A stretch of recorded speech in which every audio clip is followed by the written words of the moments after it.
അസ്സലാമു അലൈക്കും വറഹ്മത്തുള്ളാഹി തആല വബറകാതുഹു. രാവിലെ മോളിൽ മദ്രസയിൽ കൊണ്ടുവിട്ടിട്ട് ഇങ്ങനെ പോകുമ്പോൾ നല്ല തണുപ്പ്. അപ്പോൾ ഒരു വീഡിയോ എടുക്കാമെന്ന് വിചാരിച്ചു. ഇങ്ങനെ ഇതാ പോയിങ്ങോണ്ടുണ്ട്. നമ്മുടെ ചൗക്കിത്തിപ്പോൾ പുതിയ പള്ളിയാണ്.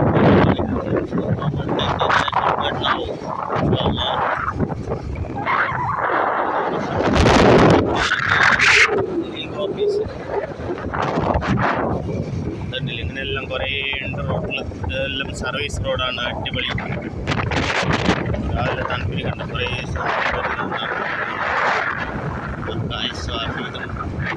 ദീർഘായുസ് നൽകട്ടെ.